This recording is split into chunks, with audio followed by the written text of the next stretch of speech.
Hello दोस्तों, कैसे आप सब लोग। उम्मीद है आप सब अच्छे होंगे और अपनी तैयारी में लगे हुए होंगे दोस्तों।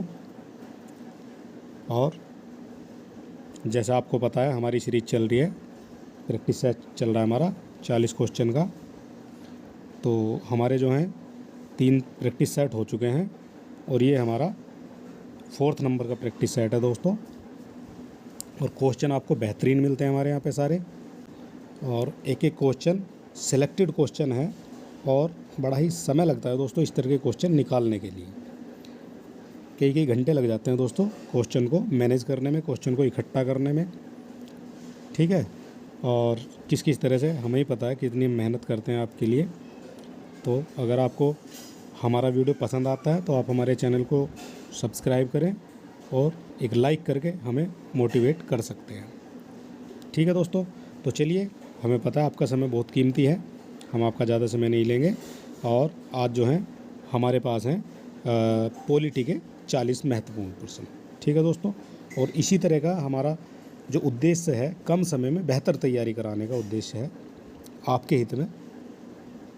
और चलिए दोस्तों, हमारा आज का पहला प्रश्न हो जाएगा दोस्तों, ये हो जाएगा, भारतीय संविधान के किस भाग में आपातकाल का उपबंध किया गया है।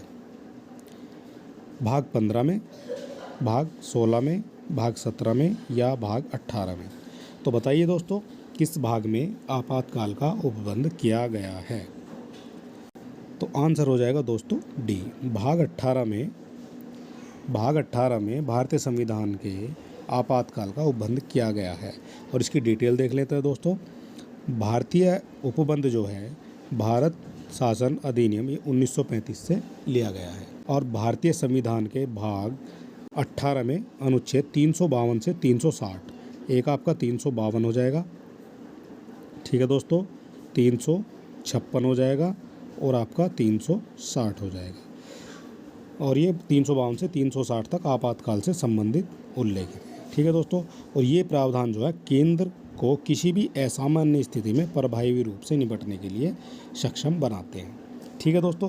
तो ये हो गया, इसकी डिटेल हमारे आगे भी क्वेश्चन में आएगी, उसे भी हम देख लेंगे। तो ये अगर आंसर हो जाएगा भाग 18। भाग 15, भाग 15 किससे संबंधित है, तो भाग 15 हो जाएगा दोस्तों, ये हो जाएगा आपका निर्वाचन से संबंधित, ठीक है दोस्तों, ये हो जाएगा आपका निर्वाचन से संबंधित। भाग 16 देख लेते हैं। भाग 16 आपका कुछ वर्गों के लिए विशेष उपबंध होता है भाग 16 में, ठीक है दोस्तों। और भाग 17 आपको पता है दोस्तों, ये हो जाता है आपका राजभाषा से संबंधित, ठीक है दोस्तों, ये हो जाएगा भाग 17। तो आंसर क्वेश्चन 1 का आंसर हो जाएगा आपका डी। चलिए हमारा आज का क्वेश्चन 2 ले लेते हैं।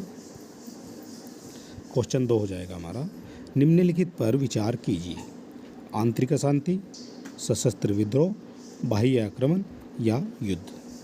तो उपयुक्त में से किस आधार पर अनुच्छेद 352 के तहत आपात की उद्घोषणा की जा सकती है। तो बताइए दोस्तों, इसका आंसर क्या हो जाएगा। 352 के तहत आपात की उद्घोषणा की जा सकती है, तो ये हो जाएगा दोस्तों, जो भारत में अनुच्छेद 352 के तहत जो है 3 तरह के आपात की घोषणा वो 3 आधार पर की जा सकती है। तो दोस्तों, एक तो आपका युद्ध हो जाएगा, युद्ध की उद्घोषणा की जा सकती है। युद्ध के बाद हो जाएगा आपका बाह्य आक्रमण, और इसके बाद हो जाएगा दोस्तों आपका सशस्त्र विद्रोह, लेकिन आंतरिक अशांति इसमें नहीं आएगा, ठीक है दोस्तों। तो ये हो जाएगा अनुच्छेद 352 के तहत आपात की उद्घोषणा की जा सकती है इन तीनों के द्वारा, ठीक है दोस्तों। तो ए जिसमें है वो तो कट जाएगा, ए इसमें भी है, ए इसमें भी है और ए इसमें भी है, तो आंसर हो जाएगा इसका बी, ठीक है दोस्तों। आंसर बी इसका करेक्ट आंसर हो जाएगा। क्वेश्चन नंबर 3 देख लेते हैं दोस्तों। क्वेश्चन नंबर 3 है हमारा, निम्नलिखित में से किस संविधान संशोधन में यह प्रावधान किया गया है कि आपात की उद्घोषणा संपूर्ण भारत या उसके किसी भाग के संबंध में की जा सकती है। तो ये हो जाएगा आपका 42वां संविधान, 44वां संविधान संशोधन, 51वां संविधान संशोधन या फिर आपका 56वां संविधान संशोधन। तो बताइए दोस्तों, क्वेश्चन नंबर 3 का आंसर क्या हो जाएगा। तो आंसर हो जाएगा दोस्तों इसका 42वां संविधान संशोधन। ठीक है दोस्तों, जो 42वां संविधान संशोधन है, आपसे क्वेश्चन बन सकता है 42वां संविधान जो संशोधन है कब हुआ था? ये हुआ था आपका 1976 में। ठीक है दोस्तों, 1976 में 42वां संविधान संशोधन हुआ था और आपात की उद्घोषणा भारत या उसके किसी भाग के लिए की जा सकती है, ऐसा इसमें लिखा हुआ है। ठीक है दोस्तों, ये आपका लिखा हुआ है कि आपात की उद्घोषणा जो है ये की जा सकती है। तो चलिए दोस्तों, आज का हमारा हो जाएगा फोर्थ क्वेश्चन। फोर्थ क्वेश्चन है दोस्तों, 1975 में घोषित तृतीय राष्ट्रीय आपात के घोषणा के समय भारत का राष्ट्रपति कौन था? ये हो जाएंगे ज्ञानी जैल सिंह, नीलम संजीव रेड्डी, फखरुद्दीन अली या आपका शंकर दयाल शर्मा। तो देखिए दोस्तों, जो नीलम संजीव रेड्डी है इनके बारे में है कि ये जो है निर्विरोध जो है राष्ट्रपति चुने गए थे, निर्विरोध राष्ट्रपति चुने गए थे। ये भी आपसे क्वेश्चन बन जाता है। तो निर्विरोध राष्ट्रपति कौन चुने गए थे? तो ये थे आपके नीलम संजीव रेड्डी। ठीक है दोस्तों, और आपका 1975 के घोषित जो तृतीय राष्ट्रीय आपातकाल जो घोषित हुआ था उसमें आपका फखरुद्दीन अली उस समय जो है राष्ट्रपति थे। तो उस समय राष्ट्रपति कौन थे? ये थे आपके फखरुद्दीन अली अहमद। ठीक है दोस्तों, क्वेश्चन 4 का आंसर हो जाएगा C. Question number 5। Question number 5 देख लेते हैं दोस्तों। राष्ट्रपति द्वारा दी गई आपात की घोषणा, राष्ट्रपति द्वारा दी गई आपात की घोषणा कितने समय में दोनों सदनों के द्वारा अनुमोदित न होने पर स्वतः समाप्त हो जाती है? क्वेश्चन नंबर 5 का आंसर बताइए दोस्तों। 14 दिन में, 30 दिन में, 60 दिन में या फिर आपका 90 दिन में? तो क्वेश्चन नंबर 5 का आंसर हो जाएगा दोस्तों, ये स्वतः ही समाप्त हो जाएगी आपकी 30 दिन बाद। ठीक है दोस्तों, आंसर हो जाएगा बी। क्वेश्चन नंबर 6 देख लेते हैं। क्वेश्चन नंबर 6 है आपका, निम्नलिखित कथनों पर विचार कीजिए। नंबर 1, राष्ट्रपति द्वारा आपात उद्घोषणा को वापस लेने के लिए संसद के दोनों सदनों का अनुमोदन आवश्यक होता है। दूसरा पॉइंट हो जाएगा दोस्तों, राष्ट्रपति आपात की उद्घोषणा को पश्चातवर्ती उद्घोषणा द्वारा कभी भी वापस ले सकता है। तो बताइए दोस्तों, उपयुक्त में से सत्य कौन सा हो जाएगा? यहाँ आपसे पूछा है सत्य कौन सा हो जाएगा। तो क्वेश्चन 6 का आंसर आपको बताना है। तो क्वेश्चन 6 का आंसर हो जाएगा दोस्तों, ये हो जाएगा आपका केवल 2 हो जाएगा। राष्ट्रपति आपात की उद्घोषणा को पश्चातवर्ती उद्घोषणा द्वारा कभी भी वापस ले सकता है। ठीक है दोस्तों, तो आंसर आपका हो जाएगा B. Question number 7। Question number 7 है, निम्नलिखित में से कौन सा कथन सत्य है? पॉइंट 1 हो जाएगा, आपात के प्रवर्तन के दौरान संघ जो है राज्य को निर्देश दे सकता है कि वह अपनी कार्यपालिका शक्ति का किस रीति से पालन करे। ऐसा हो सकता है दोस्तों, देखते हैं। पॉइंट 2 हो जाएगा, संसद द्वारा राज्य सूची के किसी भी विषय पर कानून बना सकती है।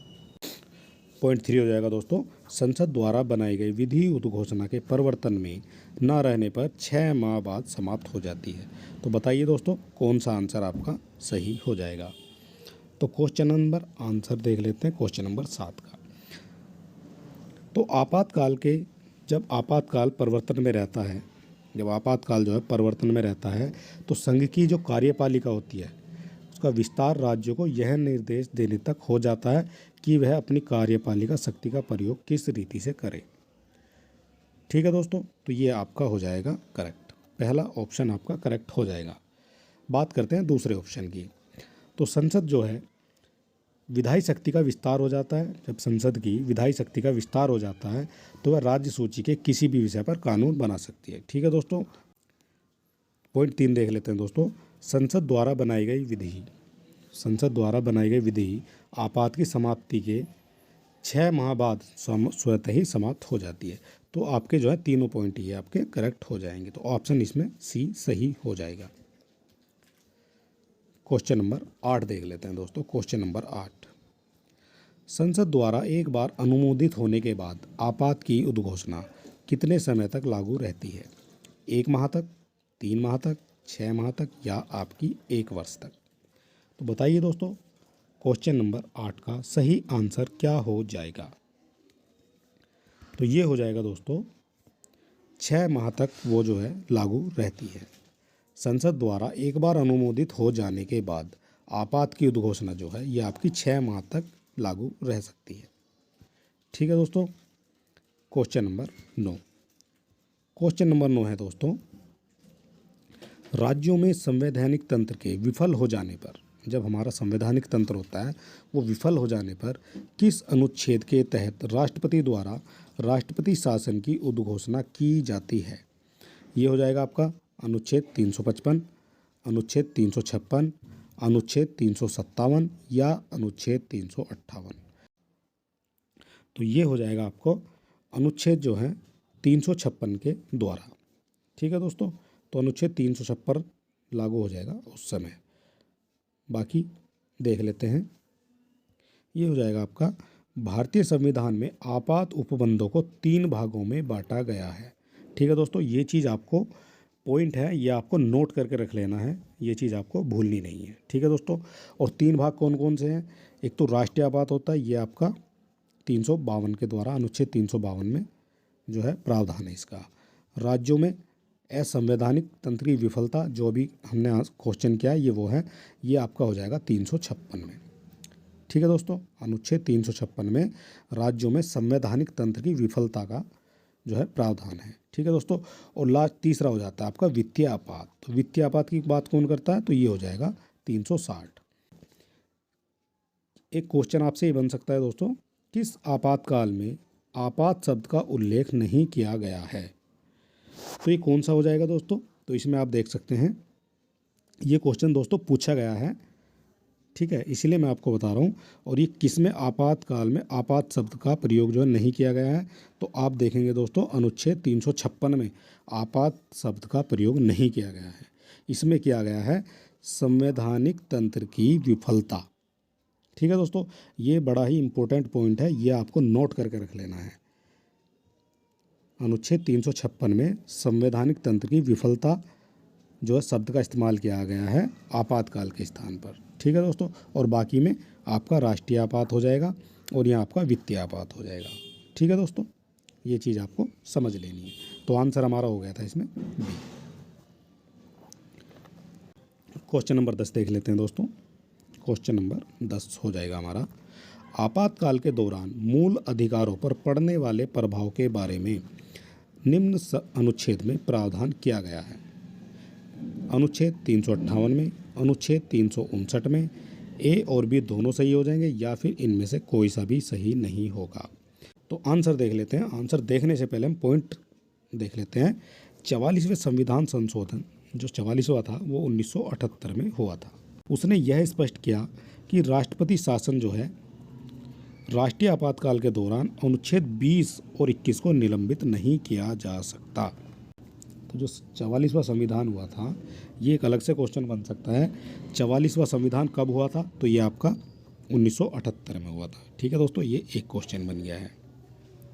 ठीक है, एक क्वेश्चन बनेगा दोस्तों, राष्ट्रीय आपातकाल के दौरान किस अनुच्छेद को निलंबित नहीं किया जा सकता है?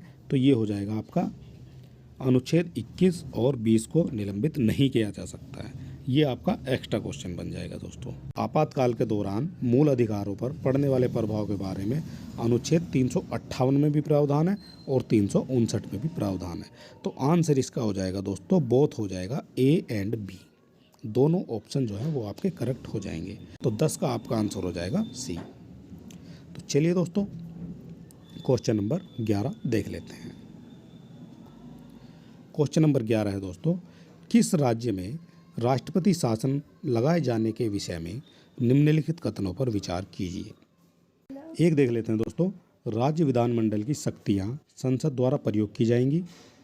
अगर राष्ट्रपति शासन लगाया जाता है उस समय की बात कर रहे हैं। ठीक है दोस्तों, तो राज्य विधानमंडल की शक्तियां संसद द्वारा प्रयोग की जाएंगी। और दूसरा पॉइंट हो जाएगा, राष्ट्रपति संबंधित राज्य के उच्च न्यायालय में निहित शक्तियों को अपने हाथ में ले लेता है। तो 11 का आंसर हो जाएगा दोस्तों आपका, किसी राज्य में राष्ट्रपति शासन लगाए जाने पर उस राज्य की जो विधानमंडल की शक्तियों को संसद द्वारा या उसके प्राधिकार के अधीन जो है प्रयोग में लाया जा सकता है। ठीक है दोस्तों, तो ये आपका पहला पॉइंट जो है इसमें ये तो हो जाएगा करेक्ट। दूसरा पॉइंट है लेकिन राष्ट्रपति जो है, दूसरा पॉइंट है राष्ट्रपति जो है संबंधित राज्य की उच्च न्यायालय में निहित शक्तियों को अपने हाथ में नहीं ले सकता है। तो दूसरे वाला आपका ये इनकरेक्ट हो जाएगा। तो आंसर हो जाएगा आपका 1। तो 11 का 1 जो है ए जो है ये सही हो जाएगा। क्वेश्चन नंबर 12 देख लेते हैं। क्वेश्चन नंबर 12 है दोस्तों, किसी राज्य में राष्ट्रपति शासन अधिकतम कितने दिन तक लागू किया जा सकता है? 6 माह तक, 1 वर्ष तक, 2 वर्ष तक या फिर 3 वर्ष तक? Question number 12। तो दोस्तों राष्ट्रपति शासन जो है अधिक से अधिक किसी राज्य में केवल 3 वर्ष के लिए लगाया जा सकता है। इससे ज़्यादा अवधि के लिए राष्ट्रपति शासन नहीं लगाया जा सकता। क्वेश्चन नंबर 12 का आंसर हो जाएगा डी। क्वेश्चन नंबर 13 देख लेते हैं दोस्तों। क्वेश्चन नंबर 13 है हमारा, भारत में वित्तीय आपातकाल की घोषणा अब तक कितनी बार की गई है? मोस्ट इम्पोर्टेंट क्वेश्चन है दोस्तों, और इसको आप इम्पोर्टेंट की श्रेणी में रख सकते हैं। ठीक है दोस्तों, इस तरह के क्वेश्चन आपसे बार बार सभी परीक्षाओं में, आर को छोड़ दीजिए, अगर उससे अलग भी बात करेंगे, वीडियो में भी इस तरह के क्वेश्चन पूछे गए हैं, यूपी SSSC में भी इस तरह के क्वेश्चन पूछे गए हैं। तो आप बताइए इसका आंसर क्या हो जाएगा। वित्तीय आपातकाल की घोषणा 1 बार हुई है, 2 बार हुई है, 3 बार हुई है या अभी तक 1 बार भी नहीं हुई है? तो क्वेश्चन नंबर 13 का आंसर हो जाएगा दोस्तों डी। और ये बहुत इंपॉर्टेंट क्वेश्चन है, ये चीज़ आपको रट लेनी है, याद कर लेना है कि वित्तीय आपातकाल भारत में अभी तक 1 बार भी नहीं लगा है। ठीक है दोस्तों, तो वित्तीय आपातकाल होता क्या है ये चीज़ आपको समझने वाली बात है। तो वित्तीय आपातकाल होता क्या है समझिए दोस्तों। आपातकाल को लेकर संविधान के अनुच्छेद 360 में स्थिति स्पष्ट की गई है। देश में जब आर्थिक मंदी बहुत नीचे तक चली जाती है और देश को चलाने के लिए पर्याप्त राशि नहीं हो, तब किसी राज्य को या देश में वित्तीय आपातकाल घोषित किया जा सकता है। ठीक है दोस्तों, तो अभी तक ऐसी नौबत 1 बार भी नहीं आई है भारत में कि हमारी जो देश चलाने के लिए पर्याप्त राशि हमारे पास नहीं बची है। तो ये क्वेश्चन आपको याद कर लेना है। तो 13 का आपका आंसर हो जाएगा डी। चलिए दोस्तों क्वेश्चन नंबर 14। क्वेश्चन नंबर 14 देख लेते हैं। क्वेश्चन नंबर 14 है दोस्तों, क्वेश्चन नंबर 14 है, निम्नलिखित में से कौन सी समिति केंद्र राज्य संबंधों से संबंधित नहीं है? क्वेश्चन नंबर 14 है दोस्तों, कौन सी समिति केंद्र और राज्य में जो संबंध होते हैं उससे संबंधित नहीं है? राजमन्नार समिति, सरकारिया समिति, तारकुंडे समिति या पुंछी आयोग? तो इसका आंसर हो जाएगा दोस्तों तारकुंडे समिति। जो तारकुंडे समिति है ये आपकी केंद्र और राज्य संबंधों से संबंधित नहीं है, और बाकी सब जो है ये आपकी संबंधित हो जाएंगी केंद्र और राज्य के संबंधों से। Question number 15। क्वेश्चन नंबर 15 है, निम्नलिखित में से किस समिति ने यह अनुशंसा की कि राज्यपाल की नियुक्ति एक समिति द्वारा की जानी चाहिए? तो बताइए दोस्तों, वेंकटचलैया समिति, सरकरिया आयोग, आनंदपुर साहिब प्रस्ताव या आपका मन्नार समिति, राजमन्नार समिति? तो 15 का आंसर हो जाएगा दोस्तों आपका ए, कि राज्यपाल की नियुक्ति एक समिति द्वारा की जानी चाहिए। ठीक है दोस्तों, 15 का ए आपका करेक्ट आंसर हो जाएगा। क्वेश्चन नंबर देख लेते हैं दोस्तों 16। तो क्वेश्चन नंबर 16 है हमारा,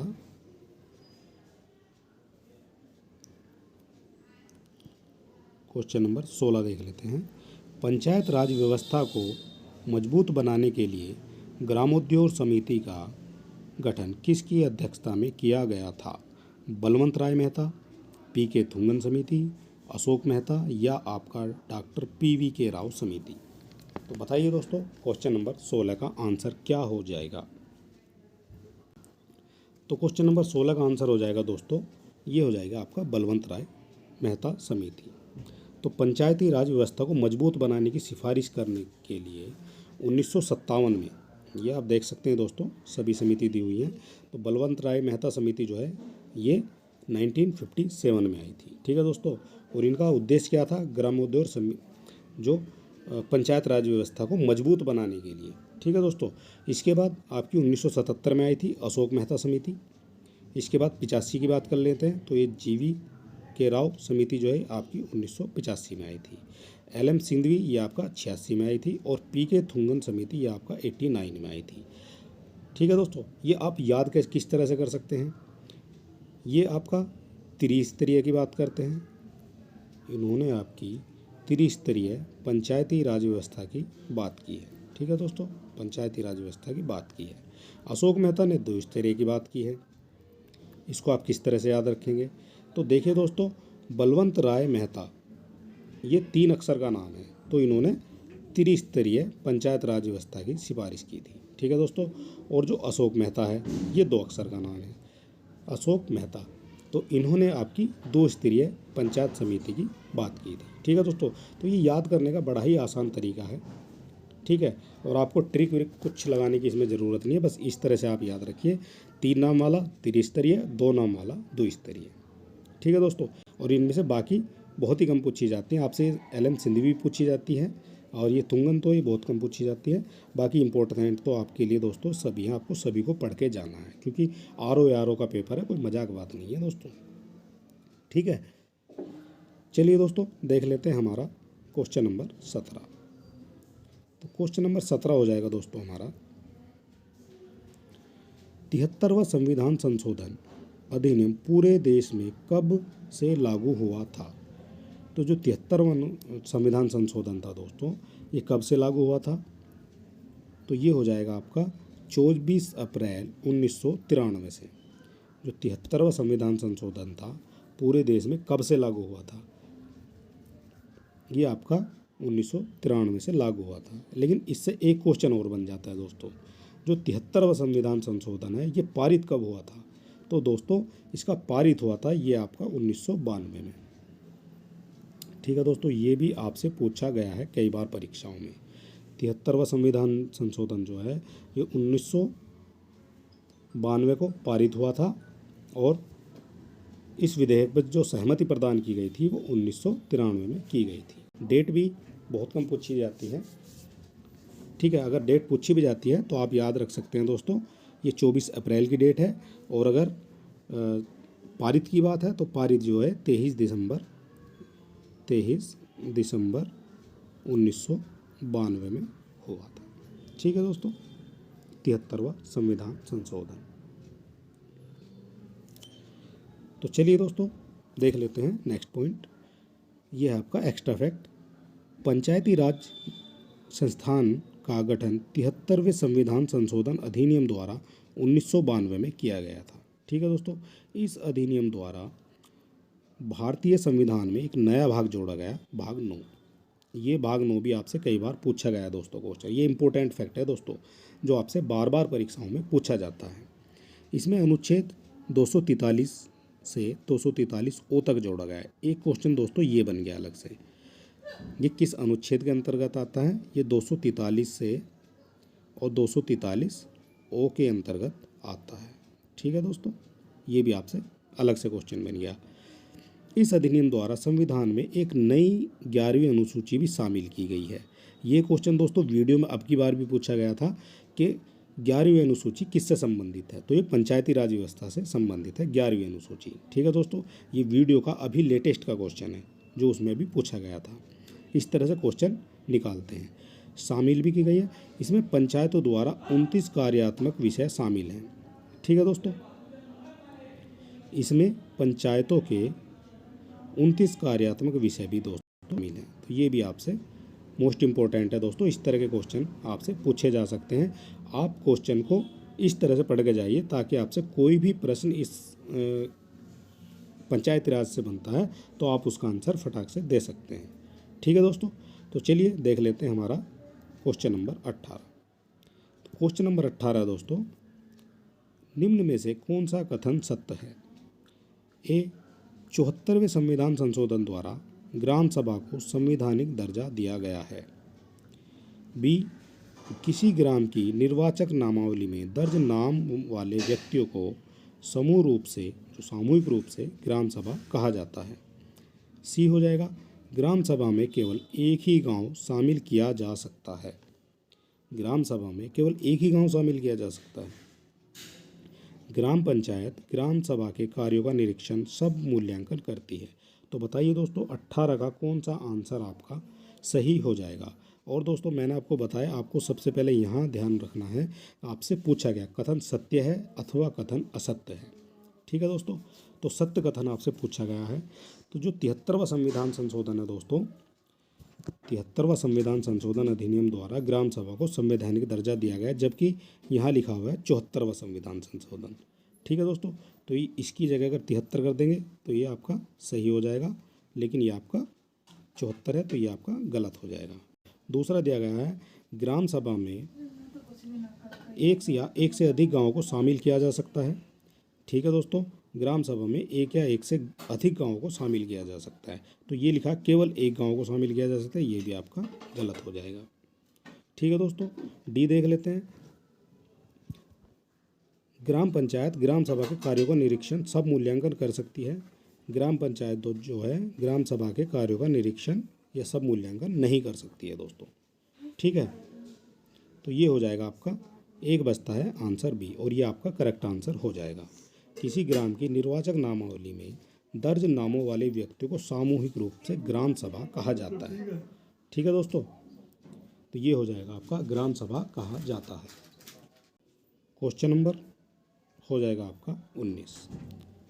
तो देखिए दोस्तों, अगर आप कम समय में बेहतर तैयारी करना चाहते हैं तो आप हमारे चैनल को अभी सब्सक्राइब करें, और फ्री PDF अगर आप पाना चाहते हैं तो आप हमारे टेलीग्राम चैनल को ज्वाइन कर सकते हैं। लिंक आपको डिस्क्रिप्शन में मिल जाएगा, या आप सर्च कर सकते हैं टेलीग्राम पर जाकर स्टडी विद एलिस एलेक्स। ठीक है दोस्तों, ये आपको सर्च करना है। ठीक है दोस्तों, और लाइक शेयर और कमेंट आप करना ना भूलें। तो देख लेते हैं दोस्तों क्वेश्चन नंबर 19। तो अनुच्छेद भाग 9 के तहत जो है 243 के तहत राज्य निर्वाचन आयोग के गठन का प्रावधान किया गया है। तो दोस्तों ये हो जाएगा आपका करेक्ट, बिल्कुल। क्वेश्चन बी देख लेते हैं। राज्य निर्वाचन आयोग के निर्वाचन आयुक्त नियुक्ति राज्यपाल द्वारा की जाती है। जो राज्य के निर्वाचन आयोग है दोस्तों, राज्य का निर्वाचन आयोग है, उसकी जो नियुक्ति की जाती है वो राज्य के राज्यपाल द्वारा की जाती है। तो दोस्तों ये भी आपका सही हो जाएगा। ठीक है दोस्तों, बी भी आपका सही हो जाएगा। पंचायतों के निर्वाचन के संबंध में सभी विषयों पर विधि बनाने का अधिकार राज्य निर्वाचन आयोग को है। तो दोस्तों ये यहाँ गलत हो जाएगा। जो पंचायत के निर्वाचन संबंध में सभी विषयों पर विधि बनाने का जो अधिकार है वो राज्य निर्वाचन आयोग का नहीं है दोस्तों। विधि बनाने का जो काम होता है वो विधान मंडल का होता है या विधान परिषद का होता है। तो विधान मंडल का ये जो है कार्य हो जाएगा, और यही आपका असत्य कथन हो जाएगा। ठीक है दोस्तों, तो ये आपका विधि बनाने का कार्य जो है राज्य निर्वाचन आयोग का नहीं है।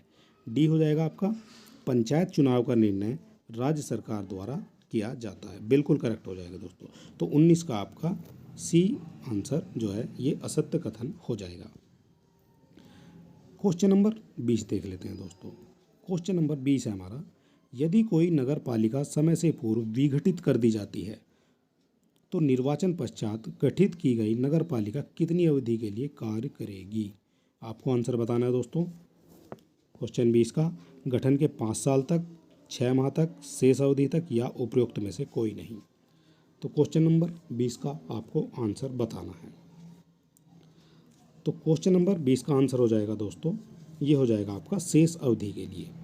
ठीक है दोस्तों, अगर नगर पालिका की अवधि प्रथम अधिवेशन से 5 वर्ष तक होती है और उसे 5 वर्ष के पूर्व किसी भी समय भंग कर दिया जाता है। ठीक है दोस्तों, यदि कोई नगर पालिका समय से पूर्व विघटित कर दी जाती है तो विघटन की तिथि से 6 माह के भीतर उसके लिए निर्वाचन कराया जाना चाहिए। ठीक है दोस्तों, और निर्वाचन कब तक के लिए होगा, तो जितनी शेष अवधि बच रही है आपकी उस तिथि तक के लिए यानी शेष अवधि तक के लिए आपका निर्वाचन हो जाएगा। तो ये क्वेश्चन नंबर 20 का आंसर हो जाएगा आपका सी। क्वेश्चन नंबर 21 देख लेते हैं। चलिए दोस्तों देख लेते हैं आपका क्वेश्चन नंबर 21। क्वेश्चन नंबर 21 है हमारा, एक ग्राम पंचायत में महिलाओं के कितने प्रतिशत पद आरक्षित होने चाहिए? तो बताइए दोस्तों, 50%, 33%, 27% या फिर आपका 22%। क्वेश्चन नंबर 21 का आंसर हो जाएगा दोस्तों, ये 73वां जो संविधान संशोधन हुआ था, और ये 1992 में, जो मैंने अभी आपको बताया था, 73वां संविधान संशोधन, ठीक है दोस्तों, और ये हुआ था आपका 1992 में, ठीक है।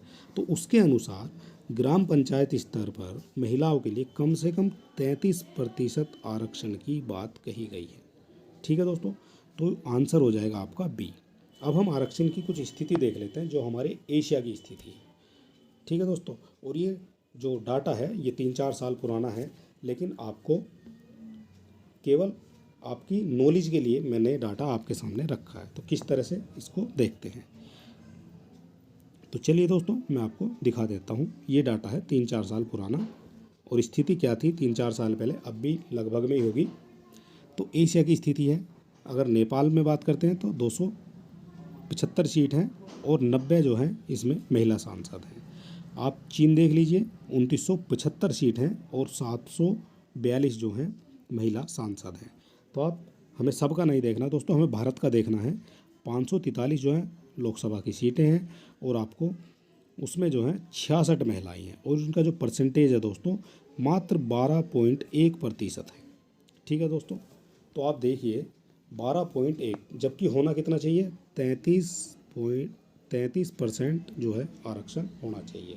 33% सीटें जो हैं महिलाओं के लिए आरक्षित है, तो 33% होनी चाहिए, लेकिन है कितना, 12.1%, ठीक है दोस्तों। अगर ये डाटा 19-20 का भी है तो भी देखिए दोस्तों कितना हमें अभी भी समझने की ज़रूरत है, ठीक है दोस्तों। और एक पॉइंट और देख लीजिए दोस्तों, चीन में जितनी महिला सांसद हैं उतनी तो किसी देश की कुल सीट भी नहीं है। तो ये भी दोस्तों एक अच्छा पॉइंट इन्होंने लिखा हुआ है। तो ये चीज़ें हैं दोस्तों नॉलेज बढ़ाने के लिए, ठीक है दोस्तों। चलिए दोस्तों क्वेश्चन नंबर हमारा आ जाएगा 22। क्वेश्चन नंबर 22 हो जाएगा दोस्तों, एक पंचायत के भंग होने के माह के अंदर नया चुनाव कराया जाना चाहिए। क्वेश्चन नंबर 22, बताइए दोस्तों क्वेश्चन नंबर 22 का आंसर। तो अगर एक पंचायत के भंग होने पर कितने माह के अंदर चुनाव कराया जाना चाहिए, 3 माह के अंदर, 6 माह के अंदर, 12 माह के अंदर या 1 माह के अंदर? तो ये हो जाएगा दोस्तों 5 वर्ष का जो कार्यकाल होता है, और कभी भी अगर वो विघटित हो जाती है तो इस दशा में आपका 6 माह के अंदर जो है चुनाव कराना आवश्यक हो जाता है, ठीक है दोस्तों। 22 का आंसर हो जाएगा बी। क्वेश्चन नंबर 23 देख लेते हैं दोस्तों क्वेश्चन सारे आपको इम्पोर्टेंट मिलेंगे, और इसी तरह के क्वेश्चन जो है ROR में आपसे पूछे जाएंगे। क्वेश्चन नंबर 23, किसी राज्य में नगर पालिका का सीमा क्षेत्र अधिसूचित करने के लिए सक्षम है राज्य का राज्यपाल, राज्य का मुख्यमंत्री, राष्ट्रपति या आपका गृह मंत्री?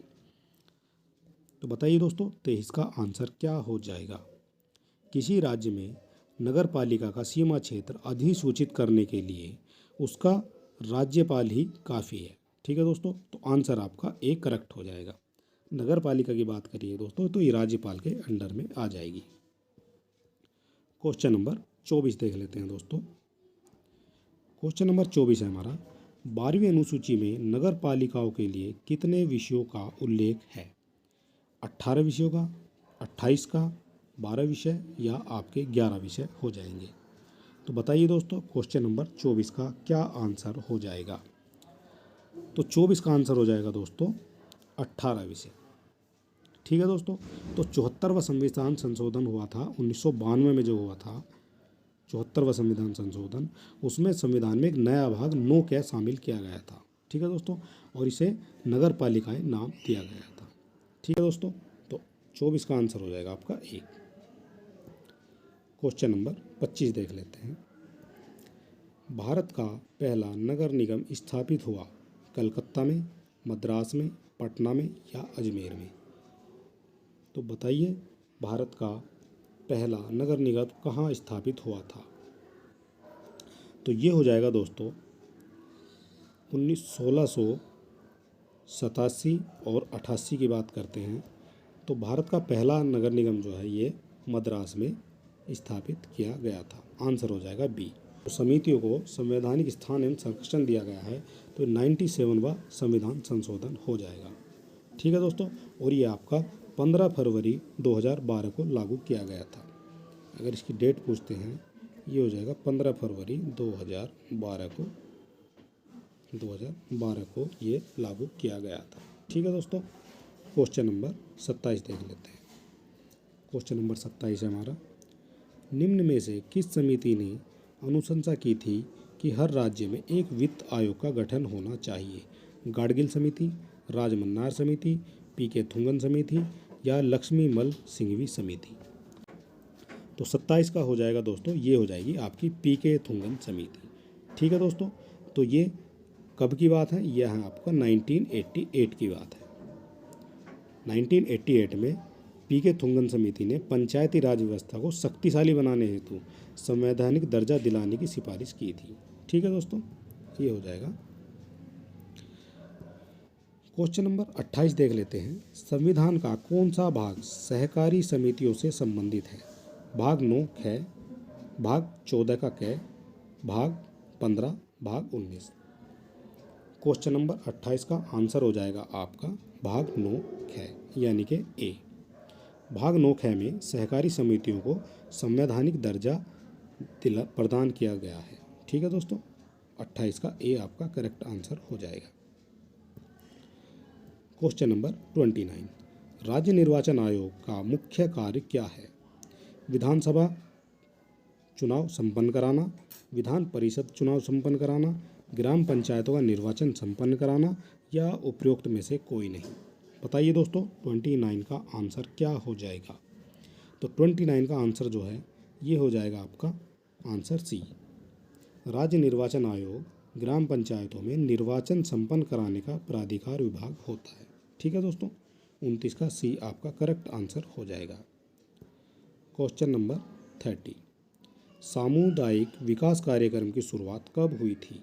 1 मई 1950 में, 14 नवंबर 1951 में, 2 अक्टूबर 1952 में या आपका 26 जनवरी 1956 में?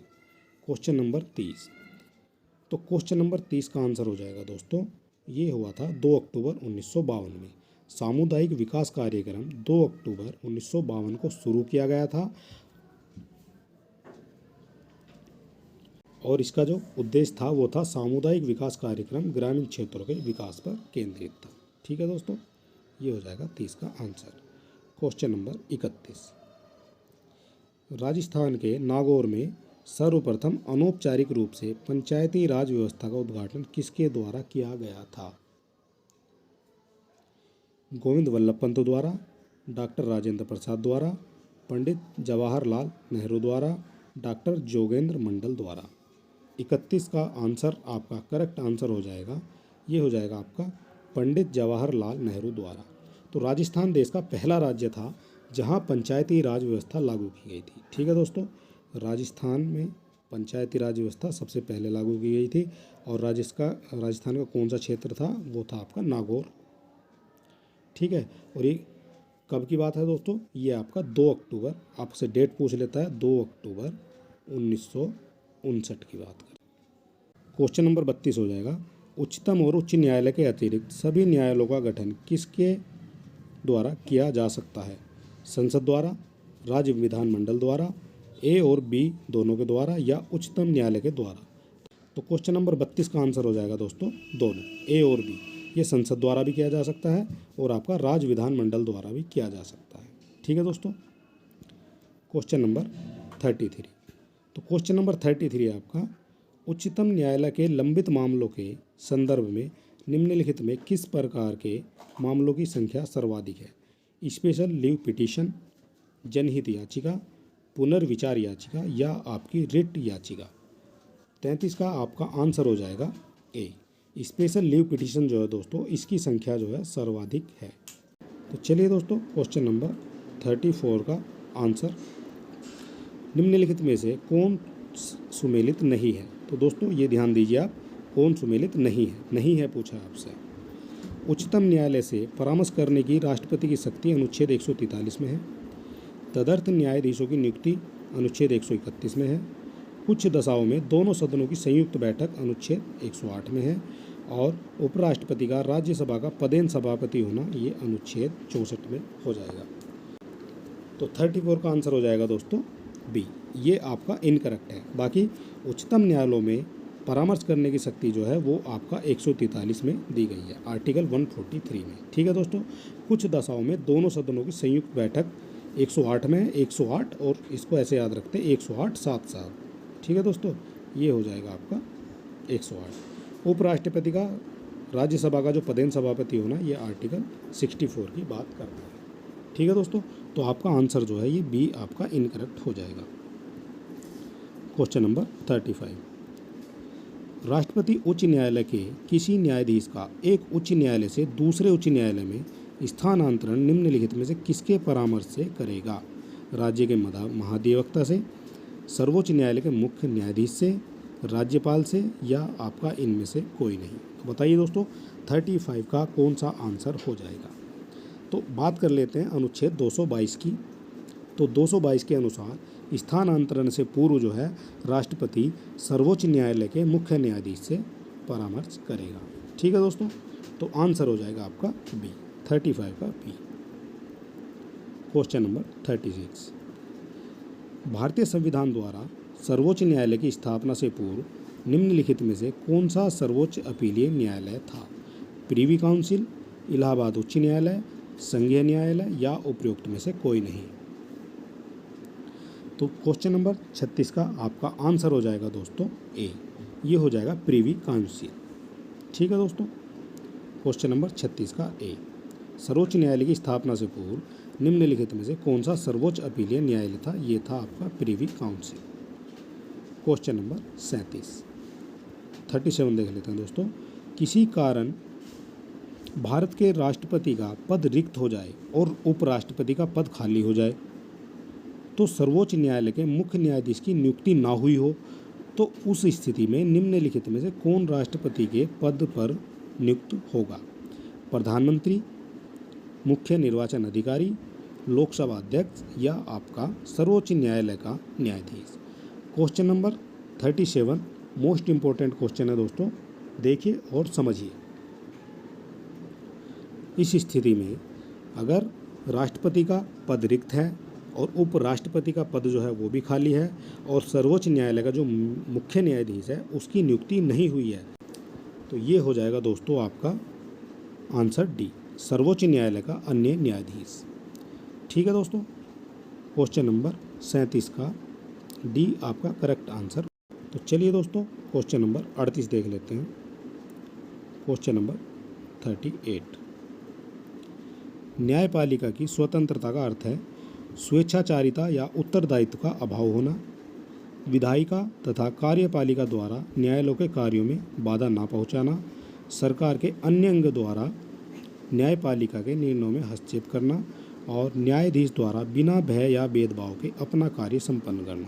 बताइए दोस्तों 38 का करेक्ट आंसर क्या हो जाएगा?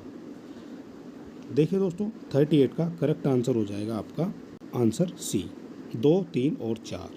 ठीक है दोस्तों, 2, 3 और 4 ये आपके करेक्ट आंसर हो जाएंगे।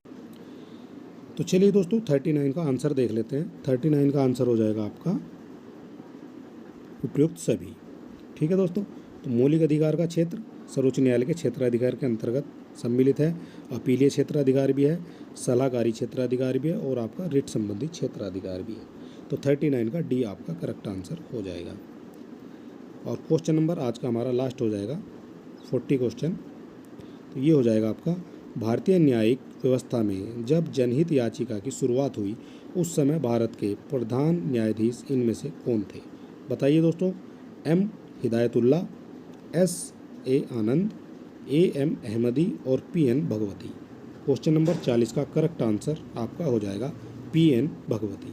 भारतीय न्यायिक व्यवस्था में PIL अर्थात जनहितवाद याचिका, भारतीय न्यायिक व्यवस्था में PIL या जिसको आप जनहितवाद की शुरुआत PN भगवती ने मुख्य न्यायाधीश काल में हुई थी।